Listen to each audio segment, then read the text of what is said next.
Dear viewers, welcome back on my channel quick learning with ease. I hope आप सभी बहुत अच्छे होंगे एंड बीपीएससी एग्जाम की प्रिपरेशन आप काफ़ी अच्छे से कर रहे होंगे।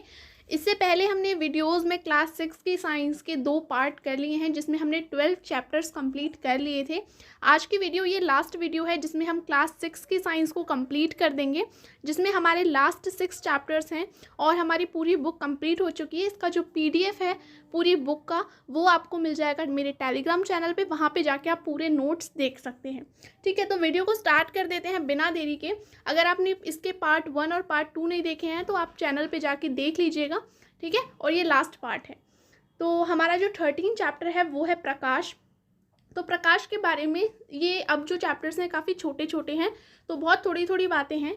तो देखिए, पिन होल कैमरे से क्वेश्चन एक आ जाता है कि पिन होल कैमरे में हम क्या क्या चीज़ें यूज़ करते हैं, तो वो हमको टिक करनी होती हैं। तो यहाँ पे हम क्या क्या चीज़ यूज़ करते हैं आप देख लीजिए। हम इसमें पोस्ट कार्ड यूज़ करते हैं, फेविकॉल, कार्बन कागज़, सफ़ेद कागज़, इनकी ज़रूरत हमको पड़ती है एक पिन होल कैमरे को बनाने के लिए। अब प्रकाश के बारे में कहा गया है, प्रकाश एक सीधी रेखा में गमन करता है। ठीक है, मतलब एक स्ट्रेट लाइन में चलता है। छाया की क्या क्या बातें बताई गई हैं, तो देखिए, जब किसी अपारदर्शी वस्तु को प्रकाश में रखते हैं तो वो वस्तु के पीछे प्रकाश नहीं जा पाता। तो इसके फलस्वरूप क्या होता है कि जो वस्तु का आकार है वो अपने ही आकार की आकृति बनाती है, जिसको हम शैडो कहते हैं या फिर छाया कहते हैं। ठीक है, इसके बाद बात की गई है किनारे के भाग से इसलिए भिन्न होता है, किनारे का भाग बीच के भाग से इसलिए भिन्न होता है क्योंकि जो प्रकाश है उसकी आंशिक आपूर्ति होती है। मतलब क्या है, किनारे पे जो हमारा लाइट है वो क्या कम पड़ता है बजाय के बीच के भाग के। बीच में भाग में हमारा ज़्यादा लाइट पड़ता है, इसलिए जो आकृतियाँ होती है किनारे के भाग की और बीच के भाग की वो भिन्न हो सकती हैं। अब अपतित किरणें और परावर्तित किरणें, रिफ्लेक्शन और रिफ्रैक्शन के बारे में क्या बताया गया है। जो सूर्य से दर्पण पर पड़ने वाली किरणें, जब हम शीशा लेके सूरज की तरफ करते हैं तो वो जो एक दर्पण पे आ रही है किरण, उसे हम अपतित किरण बोलते हैं। और उसी दर्पण से हम किसी दूसरे दर्पण पे लेते हैं छाया को। ठीक है, तो वो क्या है, किरण जो लेते हैं, मतलब हमने सूरज से एक किरण ली मिरर पे, मतलब दर्पण पे, और फिर उस दर्पण से दूसरे दर्पण पे जब हम किरण लेते हैं तो उसे हम परावर्तित किरण बोलते हैं। अब देखिए, अब आ गया है अध्याय 14 जिसमें है बल्ब जलाओ जगमग जगमग। ठीक है, तो देखिए यहाँ पे सबसे पहले विद्युत चालक और कुचालक के बारे में बात की गई है। जो विद्युत को बहने देते हैं वो होते हैं हमारे विद्युत चालक, मतलब लोहा हो गया। ठीक है, और सिल्वर हो गया। इस तरीके से विद्युत कुचालक होते हैं जो कि विद्युत धारा को बहने नहीं देते, रोकते हैं, जैसे कि लकड़ी हो गई। बल्ब का आविष्कार किसने किया था, तो एडिसन ने किया था।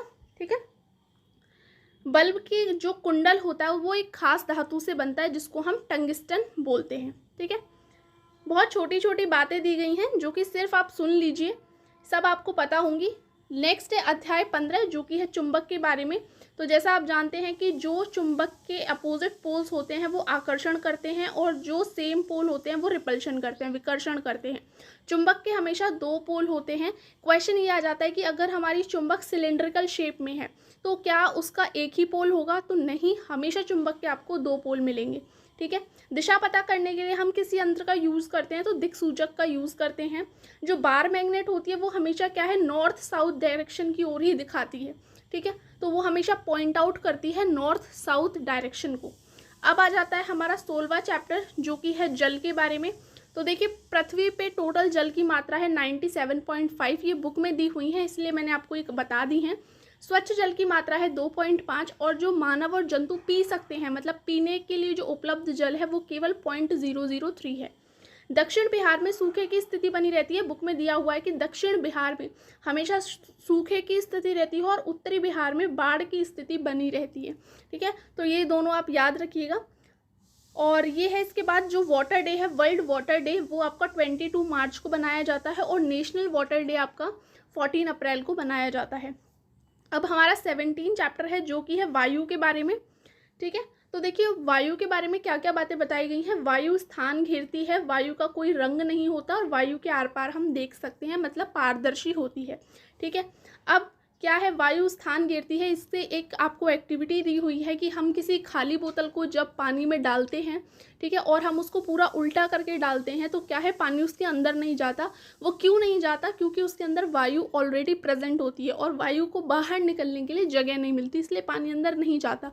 लेकिन हम जब बोतल को थोड़ा टेढ़ा कर देंगे तो क्या है, आपका पानी अंदर जाने लगेगा और जो वायु है वो बुलबुले के रूप में बाहर आने लगेगी। तो इससे पता क्या चलता है कि वायु स्थान घेरती है, ठीक है, वायु का कोई रंग नहीं होता और वायु के आर पार हम देख सकते हैं।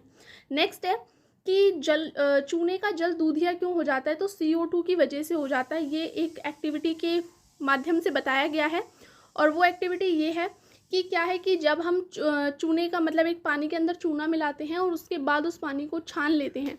छानने के बाद क्या है, हम एक स्ट्रॉ से क्या है, जब उसके अंदर फूंक मारते हैं तो जो पानी का रंग है वो क्या होता है, दूधिया हो जाता है। क्योंकि हम अपनी सांस से क्या है, कार्बन डाइऑक्साइड रिलीज़ करते हैं।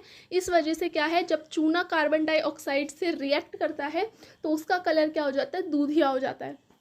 वायु में उपस्थित नाइट्रोजन जो है वो वायु का 4/5 भाग होती है, ठीक है, ये सब आप जानते हैं। और वायु में नाइट्रोजन और ऑक्सीजन की मात्रा कितनी होती है? 78% नाइट्रोजन प्रेजेंट होती है, 21% ऑक्सीजन, एंड बाकी की जो 1% है वो आपकी कार्बन डाइऑक्साइड होती है। अब आपका ये जो लास्ट चैप्टर है वो है चैप्टर 18, जो कि है ठोस कचरा प्रबंधन। इसमें कचरे के बारे में बताया गया है। तो देखिए, हरे रंग के कूड़ेदान में हम हमेशा वो कचरा डालते हैं जो कि क्या है, कंपोस्टिंग के लिए अच्छा होता है, मतलब कि जो क्या है, गल सकता है, सड़ के मतलब खाद बना सकता है, जैसे फल सब्जी के छिलके।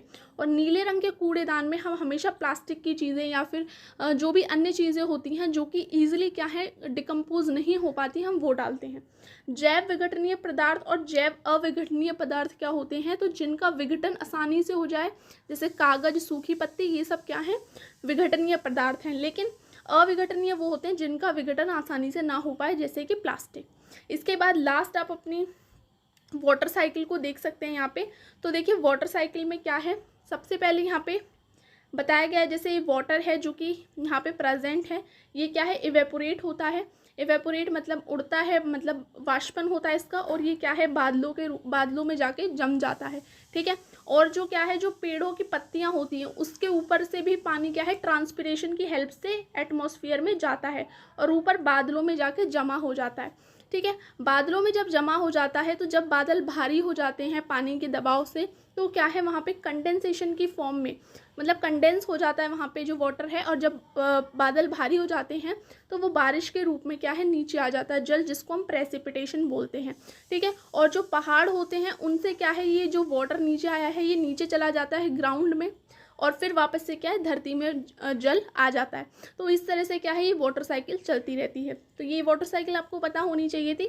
और ये आपकी पूरी क्लास 6 की जो साइंस है वो कंप्लीट हो चुकी है। इसकी PDF आप मेरे टेलीग्राम चैनल पे देख सकते हैं, पूरे के पूरे नोट्स को।